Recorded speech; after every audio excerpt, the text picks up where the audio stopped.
আসসালামু আলাইকুম।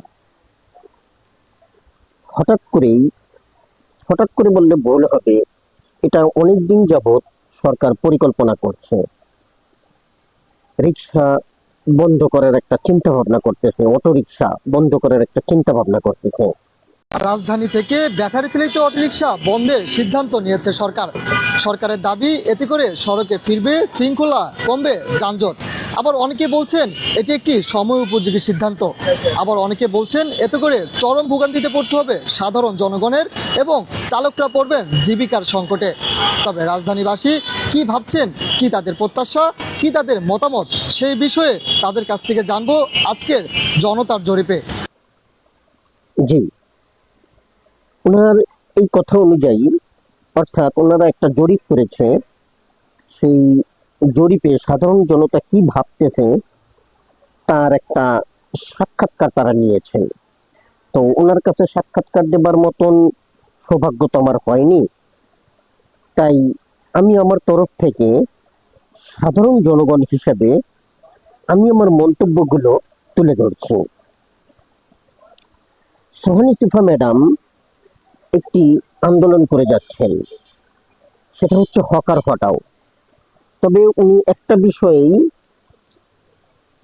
আন্দোলন করছেন না, উনি সাথে আরো একটি ব্যাপার জড়িয়েছেন, অর্থাৎ ওনার দুটি বিষয় আছে। এক হচ্ছে হকার হটাও, হকার উচ্ছেদ করো, এবং অটোরিকশা হটাও, অটোরিকশা তুলে ফেলো, অটোরিকশা রাখা যাবে না। এই দুইটা বিষয় নিয়ে উনি আন্দোলন করতেছেন। একাই আন্দোলন করে যাচ্ছেন, জোরালোভাবে আন্দোলন করে যাচ্ছেন। যদি তার আন্দোলনে তার দিকে অবজারভেশন করে দেখেন, তবে দেখতে পারবেন উনি একাই শুরু করেছেন এবং এখন পর্যন্ত উনি 15ই মে এই আন্দোলনটা শুরু করেছেন। সেই থেকে আজ অবধি পর্যন্ত, আজকে হচ্ছে 9 জুলাই 2026, এখন পর্যন্ত তিনি একাই এই আন্দোলন সংগ্রাম চালিয়ে যাচ্ছেন। কিছু কিছু লোক ওনার সাথে জড়িয়েছেন, 2-4 জন দেখা যায়, সর্বসাকুল্যে 10-15 জন এইরকম লোক প্রবল তার পিছনে দেখা যায়। যারা তাকে একাত্মতা ঘোষণা করেছেন তাদের সাথে তারা গিয়ে তার সাথে দাঁড়িয়েছেন। আমি নিজেও তার সাথে একাত্মতা ঘোষণা করেছি। আমিও চাইছি যে হকার উচ্ছেদ হোক। এটা যেমন পরিবেশ পরিস্থিতির জন্য বাংলাদেশে অত্যন্ত নাজুক অবস্থা, নোংরামো সৃষ্টি করে, তেমনি ভাবে রাস্তাঘাটে পথ চলা এবং বিঘ্নতার একেবারে সম্পূর্ণ পরিপূরক একটা জিনিস হচ্ছে এই হকার, হকার ব্যবসা। রাস্তা ফুটপাত দখল করে যে হকারি ব্যবসাটা চলে, এইটার কথা বলতেছি। এবং সোহানী সিফা ম্যাডামের এই ব্যাপারটার সাথে আমি পুরোপুরি একমত। আর ওনার সাথে একাত্মতা ঘোষণা করে আমি বেশ কয়েকটি পর্ব এই ব্যাপারেই কন্টেন্ট তৈরি করেছি। তবে কন্টেন্টে এই কথাটাও আমি বলেছিলাম যে সোহানী সিফার ম্যাডামের এই আন্দোলনের সাথে আমি পুরোপুরি একমত। তবে অটোরিকশা হটাও এই আন্দোলনটির সাথে আমি একমত না। হকার উচ্ছেদ করতে হবে, এটার সাথে আমি পুরোপুরি একমত। এর জন্য যা যা করতে হবে তাই করতে হবে, কিন্তু অটোরিকশা হটানো যাবে না। অটোরিকশা হটানোর সিদ্ধান্ত একটা আত্মঘাতী সিদ্ধান্ত হবে সরকারের জন্য। মানে অটো বন্ধই করতে যায়, আমরা গদি তোরা নামাই দিম, সব নেমে যাবো আমরা রাজপথে, নাইমা রাস্তাঘাট ব্লক করে থিয়ে দিমু, থিয়ে দিয়ে মেলা তার গ্রাম তুমি আসো, আসো তুমি আসো, হ্যাঁ খেলা হবে, মাঠে খেলা হবে, আসো তুমি না। আর ওই যে এসপি ডিআইজি মেজি যে যে আছে সবার গাড়ি ভাঙচুর করবো আমরা যদি আমার গাড়ি বন্ধ করে। ভাই এটা আমি ডাইরেক্ট কথা বলে দিলাম, প্রচুর খেলা হবে, বুঝলেন না? আমাকে আসলে অনেক জিদ করলাম ভাই, আমরা কষ্ট করে খাই, আমরা চুরি করে খাই না আমরা। জি, এই ভাই খুব সুন্দর করে বলেছেন। আশা করি ওনার কথাগুলো বুঝতে পেরেছেন। উনি ওনার ক্ষোভ থেকে কিন্তু কথাগুলো বলেছেন। উনি এমন না যে সরকারের প্রতি খুব ক্ষোভ আছে বা সরকারকে তার পছন্দ না, সেই জন্য সে এই কথাগুলো বলেছে। একটিবারের জন্য সে এরকম বলেনি। ওনার কথাগুলো একটু ভালো করে শুনুন। উনি শেষে একটি কথা বলেছেন, আমরা চুরি করি না, আমরা পরিশ্রম করি। Absolutely right. ওনার এই কথাটার সাথে আমি একমত। এবং সরকারকেও বলবো, আপনি এই ধরনের একটা আত্মঘাতী সিদ্ধান্ত নেবেন না। এরা কেউই চুরি করে খায় না, এরা পরিশ্রম করে খায়। এবং রিক্সা চালনা হতে পারে সেটা এখন অটো রিক্সা, ব্যাটারি চালিত রিক্সা খুব অল্প সহজেই চালানো যায়, কিন্তু তারপর রোদে পুড়ে বৃষ্টিতে ভিজে এবং মানুষের মালামাল বহন করে বা মানুষকে বহন করে যে এটা কতটা পরিশ্রমের কাজ একমাত্র যে ব্যক্তি রিক্সা চালায় সেই বুঝতে পারবে। এছাড়া বাহির থেকে আমরা শুধু অনুধাবন করি মাত্র। ওই যে একটা কথা আছে না, কি যাতনা বেশে বুঝি বেশে কিসে, কবু আসি বেশে দংশে নিজারে। তো ব্যাপারটা হচ্ছে তাই। তো ওনারা পরিশ্রম করে খান, বরঞ্চ সরকারের উচিত হবে আপনি সেই দিকে নজর দিন যারা গাঞ্জা বিক্রি করতেছে। প্রতিমধ্যে প্রতিটা ব্রিজের নিচে দেখা যায় এই গাঞ্জা বিক্রির আসন, ইয়াবা বিক্রির আসন, যার সাথে পুলিশ প্রশাসন পর্যন্ত জড়িত থাকে। এবং যে সমস্ত জায়গা দিয়ে এই চালানগুলো আসে সেখানে মন্ত্রী, মিনিস্টার, এমনকি বাংলাদেশের সেনাবাহিনী পর্যন্ত জড়িত আছে। এইগুলোকে নির্মূল করার চেষ্টা করুন। আপনারা যারা পরিশ্রম করে খায় তাদের উপরে হাত দিতে চাচ্ছেন, এটা তো কোনোভাবেই সঠিক না, তাই না? উনি আরো কি বলছেন শুনুন। জিন করে ডিস্টার্ব না করে, জায়গায় জায়গায় আমাকে ধরেই পুলিশ চাবিটা নিয়ে কয় 1200 টাকা দেয়, 1200 টাকা না দিলে ডাম্পিং করে। তাই এটা পুলিশ জিন আমাকে হয়রানি না করে, সরকারের কাছে একটাই দাবি আর পুলিশ প্রশাসনের কাছে একটা কথা, ভাই আপনার অটোমোটে কেউ জ্বালায় না, অটো চালায় ভালো, অনেক পোলাপান কাজ কাম করে খাইতেছে, চুরি করতো, বদমাশি করতো, তারা সব ভালো হয়ে গেছে গা। যেমন আমি মনে করেন খারাপ ছিলাম, এখন ভালো হয়ে গেছি গা, এই অটো চালায় ভালো হয়ে গেছি গা। আমি আমার পোলাপান নিয়ে আমি খুবই ভালো চলতেছি। তো আমাকে যেন কেউ ডিস্টার্ব না করে ভাই, এই সে ব্যাপারটা ভাই বুঝছেন। তো একটা দাবি, হাসিনার আমলে বন্ধ হয়ে গেছিল গা, তারেক রহমান যেন এই গাড়ি না বন্ধ করে, এই আমার কথাটা। এখানে উনি ওনার আক্ষেপের কথা বলেছেন পুলিশের প্রতি। পুলিশ যে অন্যায় আচরণ করে তাদের সাথে এবং এদের প্রতি যে কোনো দয়া মায়া রাখে না, সেই জিনিসগুলো প্রকাশ করেছেন। সরকার এইগুলোকে নির্মূল করুন, এইগুলোকে নির্মূল করুন, দেখবেন রাস্তাঘাটে কোনো সমস্যা হবে না, সুন্দরভাবে চলবে। হ্যাঁ, আপনারা বলতে পারেন, কিন্তু তার আগে আমি তার এই কথাটা একটু শেষ করে নেই। উনি কিন্তু এখানে এটাও বলেছেন যে এই পরিশ্রম করেই উনিও খারাপ ছিলেন আগে, কিন্তু এখন ভালো হয়ে গেছেন এবং সংসার পরিজন নিয়ে তিনি সৎভাবে জীবনযাপন করতেছেন। এখন এই সততার ঘরে সরকার যদি হানা দেয় তখন তো মানুষ বসে থাকবে না। ওনার কথাগুলো একটু শুনুন। আচ্ছা, তারেক রহমান অটো বন্ধ করে তো হোক, পাবলিকের কি পরিমাণ টাকা নামে পকেট থেকে, গাড়ি ভাড়া দিবার যায়, সিএনজি ভাড়া কয় টাকা দেওয়া লাগে। আমার অটোতে তো মনে করেন যে 120 টাকার ভাড়া 60 টাকা 80 টাকা দেওয়া জায়গা, তখন সিএনজি লাগবে 300 টাকা 400 টাকা। তখন জনগণ টের পাবো যে অটো ভালা না কোনটা ভালা, এটা একটু টের পাওয়ার সুযোগ দিতে চাই। আমরাও চাই এক সপ্তাহ বন্ধ রাখুক, লাগলে হোক রুডে, যে অটো ছাড়া পাবলিকে কিভাবে চল। অ্যাবসলিউটলি রাইট কথা বলেছেন উনি। হয়তো ওনারা ধৈর্য ধরে সপ্তাহখানেক অপেক্ষা করবেন যে দেশের পরিস্থিতিটা কি হয়। আমরা যারা সাধারণ জনগণ আছি, এই রিক্সায় চলাফেরা করি, আমি আসলে অনেকেই বলে থাকেন এটা সাধারণ জনগণের বাহন, আমি মনে করি না তা।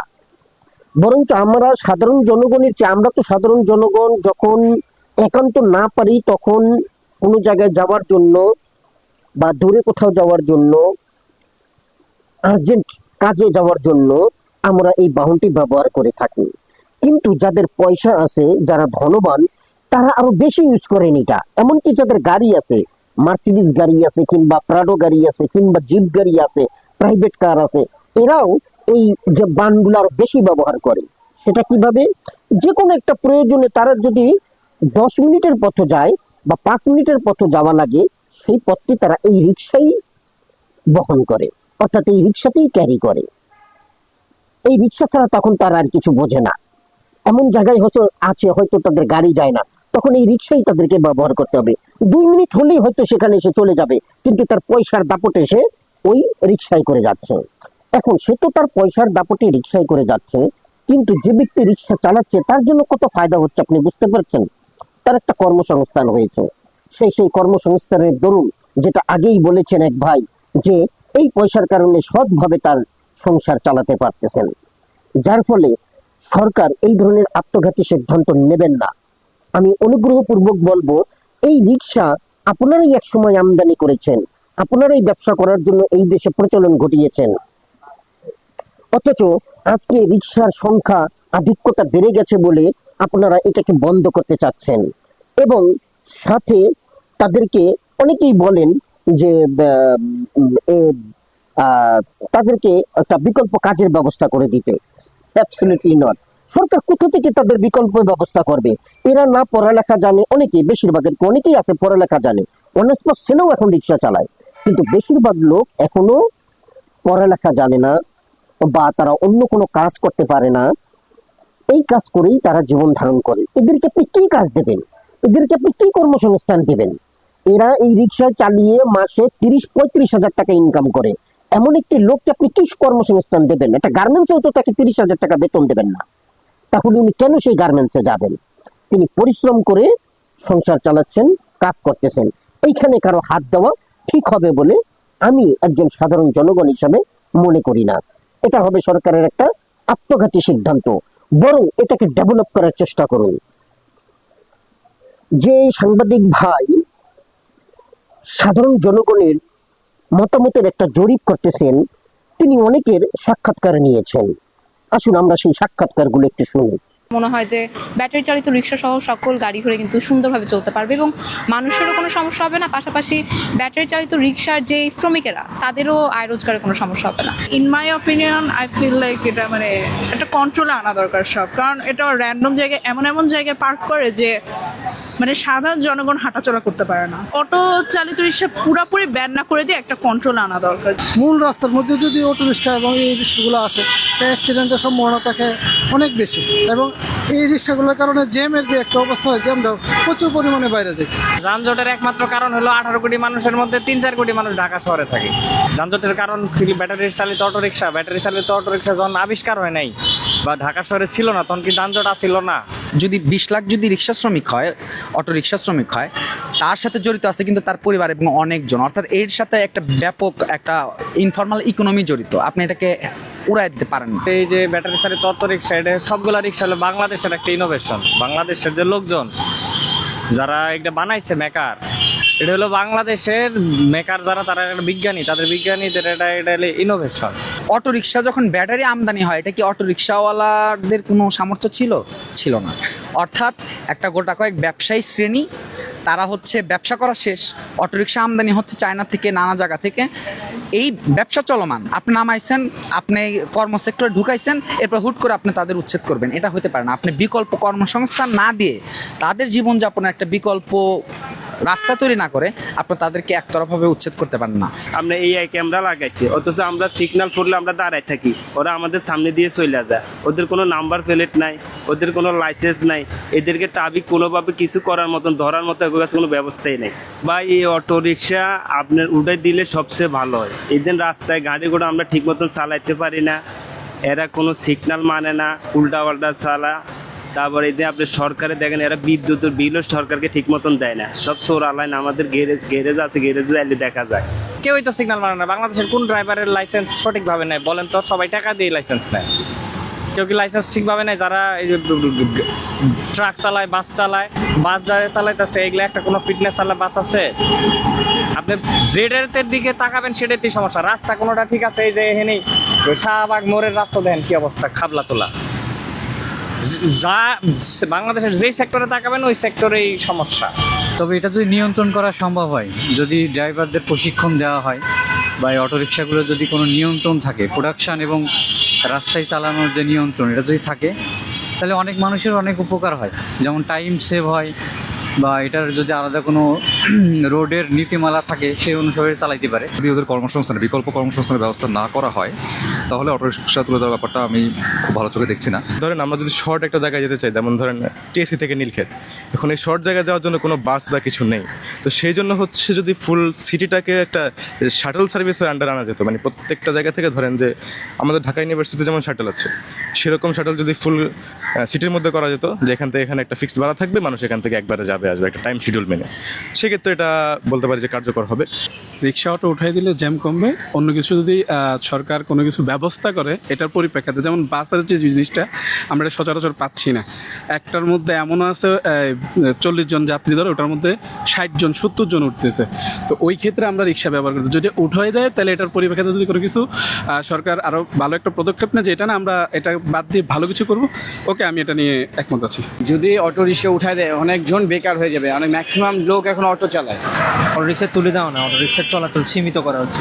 মানে এই যে মানে কোনো লাইসেন্স বা কোনো নিয়ম কানুন ছাড়া যে চলতেছে সেটা কমাই দিয়ে একটা নিয়মের মধ্যে নিয়ে আসা, এটা কমাই দিলে হচ্ছে যে জনগণ ভোগান্তিতে পড়বে। এখন যে পরিমাণ মানুষজন মানে সিএনজির বদলে রিক্সা ব্যবহার করতেছে, রিক্সাটা আসলে মানুষের জন্য সুবিধাজনক। এই সাক্ষাৎকারে কোথাও শুনতে পাবেন না, কারণ সবার প্রত্যেকের বক্তব্য খেয়াল করে দেখুন, একটি লোকও চাচ্ছে না যে অটোরিকশা বন্ধ হয়ে যাক। শুধুমাত্র এক ব্যক্তি তিনি বলেছেন যে অটোরিকশা বন্ধ হয়ে যাক, কিন্তু তার কথাবার্তায় বোঝা যায় যে অটোরিকশা বন্ধ হওয়া ঠিক হবে না। তাই সরকারের বোঝা উচিত আসলে কোনটা থেকে কি করা উচিত।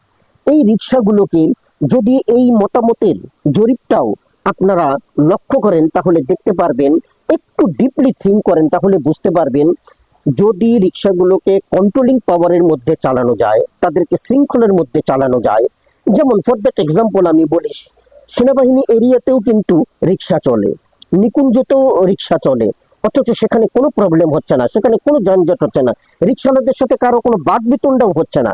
কিন্তু হচ্ছে কোথায়? আর বাকি সব জায়গাগুলোতে কেন হচ্ছে? কারণ এইখানে পদে পদে অনিয়ম হচ্ছে। যেমনি পুলিশ প্রশাসন অনিয়ম করতেছেন, তেমনি এই ব্যবসার সাথে, এই রিক্সা অটো রিক্সা ব্যবসার সাথে যে সমস্ত সিন্ডিকেট জড়িত আছেন তারাও অনিয়মের মধ্যে আছেন, যার ফলশ্রুতিতেই এই বিশৃঙ্খলা দেখা যাচ্ছে। তেমনি কয়েকটি কারণ আমি এখানে উল্লেখ করছি। নাম্বার 1, বিভিন্ন জায়গায় দেখা যায় সরকারি বিদ্যুৎ চুরি করে তারা চার্জিং করতেছে। আপনি এটা বন্ধ করুন। আমি সরকারকে বলবো, পুলিশ প্রশাসনকে বলবো, আপনারা এটা বন্ধ করুন। কেন আপনারা এটা বন্ধ করতে পারছেন না? কারণ আপনারা এর থেকে ভাগ নিচ্ছেন। ও যে ওইভাবে চুরি করে রিক্সায় ব্যাটারি চার্জ করতেছে, এর জন্য আপনাকে একটা মাসোহারা দিচ্ছে, যার ফলে আপনি জেনেও না জানার ভান করতেছেন, ওখানে সে দিব্যি এই ধরনের কাজগুলো করে যাচ্ছে। আমি সরকারকে বলবো, কঠিন হস্তে এগুলো বন্ধ করুন। যারা কোনো লাইসেন্স ছাড়া, কোনো অনুমতি ছাড়া কোনো একটা ব্যবসা প্রতিষ্ঠান দিয়ে সেখানে রিক্সার চার্জ দিতেছে, সেগুলোকে বন্ধ করে দিন। কিন্তু তাই বলে এই নয় যে রিক্সা চার্জের জন্য কোনো অনুমতিই দিবেন না। এই ধরনের ব্যবসা প্রতিষ্ঠান গড়ার অনুমতি দিন, যেখানে তারা রিক্সার বৈধভাবে চার্জ দিতে পারবে। তারপরে আসি 2 নম্বরে, এই রিক্সাগুলো যারা চালায় সাধারণত তারা অভদ্র টাইপের হয়, তারা কথাবার্তার কোনো জ্ঞান রাখে না। তারা সবচেয়ে বড় কথা হচ্ছে, এরা যখন রাস্তা দিয়ে রিক্সা চালায় তখন এলোপাথারি রিক্সা চালায়, যে কোনো ভাবেই হুটহাট করে চালিয়ে যাচ্ছে। এর জন্য পুলিশ দেখা যায় রাস্তায় যদি অন্য কোনো যানবাহন চলে, একটা প্রাইভেট কার চলে, একটা মোটরসাইকেল চলে, অন্যান্য গাড়ির কথা বাদ দিই, একটা মোটরসাইকেলকে ধরার জন্য পুলিশ যেমন উদ্গ্রীব থাকে, তাকে জরিমানা করার জন্য উদ্গ্রীব থাকে। রাস্তার হর্নটা একটু বেশি হলে তাকে, গাড়ির হর্নটাও যদি বেশি হয়, পাওয়ারফুল হয়, তাহলে তাকে জরিমানা করার জন্য একেবারে উদ্গ্রীব হয়ে থাকে। ঠিক তেমনি ভাবে আমি পুলিশ প্রশাসনকে বলবো, এবং সরকার যেন পুলিশ প্রশাসনকে অনুমতি দেয় যে এই রিক্সাগুলো যখন রাস্তায় চলবে, তারা যদি উশৃঙ্খলতা করে কিংবা এলোপাথারি চালায় কিংবা কোনো নিয়ম ব্যত্যয় ঘটিয়ে তারা এই রিক্সাগুলো চালায়, তবে তাদেরকে জরিমানার আওতায় নিন। পদে পদে তাদেরকে জরিমানা করুন। 1 বার 2 বার 3 বার জরিমানা করার পরে ধীরে ধীরে এই পরিবর্তনটা আসবে। তখন আর তারা এইভাবে অনিয়মতান্ত্রিক ভাবে রিক্সা চালাবে না, অটো রিক্সা চালাবে না। তখন রাস্তায় একটা সুশৃঙ্খলতা ফিরে আসবে। কিন্তু এই শৃঙ্খলতাটা রাস্তায় নেই, কারণ পুলিশ 2 পয়সা পেয়েই তাদেরকে ছেড়ে দিচ্ছে। এই রিক্সাওয়ালা কোনো একটা গাড়িকে লাগিয়ে দিচ্ছে, অথচ সেই রিক্সাওয়ালাকে কোনো জরিমানা করতেছে না। অথচ একটা প্রাইভেট কার কিংবা অন্য কোনো গাড়ির সাথে যদি অ্যাক্সিডেন্ট হয়ে যায়, তাহলে সেই গাড়ি সেখানেই থেমে যখন পুলিশকে কল করে তখন পুলিশ এসে সেই জিনিসটা দেখে তাদেরকে একটা জরিমানার ব্যাপার করে, কিন্তু রিক্সার ব্যাপারে এই জিনিসটা দেখা যায় না। তাই আমি বলবো রিক্সার ব্যাপারে এই ধরনের পদক্ষেপগুলো নেওয়া হোক। আর সর্বোপরি যে পদক্ষেপ সরকারকে নিতে হবে, আমাদের রাস্তাগুলো, বেশ কিছু রাস্তা আছে অনেক বড় বড়, অথচ তার অধিকাংশ রাস্তাই অকেজোভাবে পড়ে আছে, যেটা আমি আমার অন্য একটি কন্টেন্টেও তুলে ধরেছি। তো এই রাস্তাগুলোকে কাজে লাগান। যেমন আমি একটা এক্সাম্পল দিচ্ছি, গাবতলী থেকে সাভার বাজার, এর মধ্যে নবীনগর পর্যন্ত যদি আসেন, নবীনগরের পরেও এই রাস্তাটা আছে। আমি জাস্ট একটা রাস্তার কথা তুলে ধরছি এক্সাম্পল হিসাবে, যে সাভার থেকে নবীনগর এই রাস্তাটা প্রশস্ততা এত বড় করেছেন বিগত সরকার আমলে। তো এইখানে কিছু রাস্তা দিয়ে এখন গাড়ি চলতেছে, আর বাকি রাস্তাগুলো ফুটপাতের পর থেকে মেইন রাস্তা পর্যন্ত যে রাস্তাগুলো পড়ে আছে একেবারে বিনা কাজে, বিনা ব্যয়, অপব্যয় হচ্ছে বলা যায়। রাস্তা তৈরির জন্য এই রাস্তা অধিগ্রহণ করেছে সরকার, অথচ সেখানে রাস্তা বানাচ্ছে না। কিন্তু আপনি যদি সেখানে রাস্তা তৈরি করে দুটো লেন তৈরি করে দেন প্রত্যেকটা রাস্তায়, রাস্তার এই পারে এবং রাস্তার ওই পারে, অর্থাৎ বিপরীতমুখী যে সাইডে গাড়ি চলে সেখানেই রাস্তার এক পাশে দুটি লেন তৈরি করুন, যেখান দিয়ে রিক্সাগুলো উল্টো ভাবে চলতে পারবে। তাহলে তারা কোনোভাবেই আর অন্য কোথাও রিক্সা উল্টাতে পারবে না। যদি করে তাহলে জরিমানার সম্মুখীন হবে। সেই জন্য এই উল্টো রাস্তা, যদি রাস্তার সংকট থাকে, রাস্তার প্রশস্ততা কম হয়, তাহলে অন্তত একটি রাস্তা তৈরি করেন উল্টো রাস্তা, যেখান দিয়ে রিক্সাগুলো উল্টো ভাবে চলাফেরা করতে পারবে। তাহলেই দেখবেন যে এই সমস্যার সমাধান হয়ে যাবে এবং মানুষ সে যে কর্মসংস্থান আছে এই কর্মসংস্থানেও হাত দিতে হবে না, এবং এই কর্মসংস্থান করেও মানুষ কিছুটা চলতে পারবে।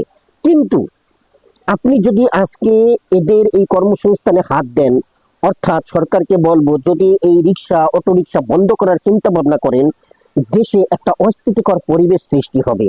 এই রিক্সাওয়ালারা কিন্তু কেউ বসে থাকবে না। আপনি তো তাদের সাক্ষাৎকারগুলো শুনেছেনই, তারা একদিন, 2 দিন, 3 দিন, 1 সপ্তাহ বসে থাকবে, তারপরে সব রাস্তায় নেমে আসবে। তখন আর কে তারেক রহমান আর কে বিএনপি কাউকে ভয় পাবে না, যেমনি ভয় পেয়েছিল না 4 আগস্ট, ঠিক তেমনি ভাবে মানুষ আবার রাস্তায় নেমে যাবে। তবে কারা নামবে?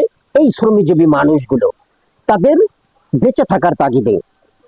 কারণ দেয়ালে যখন পিঠ থেকে যাবে তখন তো তাদের কিছু নাই, তাদের সৎ কর্মকে আপনারা বাধা দিচ্ছেন, যার ফলে তখন আর তাদের মৃত্যুর ভয় থাকবে না। আর যখনই তারা রাস্তায় নামবে তখনই তৃতীয় পক্ষ, যেমন আওয়ামী লীগ আছে বা অন্য কোনো দল আছে, এরা মাথা চারা দিয়ে উঠবে এবং এদেরকে উস্কানি দেবে। এদেরকে উস্কানি দিয়ে তারা আবার দেশে প্রবেশ করার চেষ্টা করবে। আধিপত্যবাদ ভারত আমাদেরকে সুযোগ নেবে। এই আন্দোলনের ভিতর দিয়ে কিভাবে কি করা যায়, এই দেশের কিভাবে ক্ষতি করা যায়, কোথায় মধ্যে পুশিং করা যায়, কোথায় এই দেশটাকে দখল করা যায়, এইভাবে তারা বিভিন্ন ধরনের চিন্তা ভাবনা করবে। তাই আমি সরকারকে বলবো যে এই ধরনের একটা অস্থিতিকর পরিবেশ সৃষ্টি করতে আপনি অবশ্যই কারো কথা শুনবেন না, বরঞ্চ আপনি আপনার নিজ মেধা দিয়ে সুন্দরভাবে এই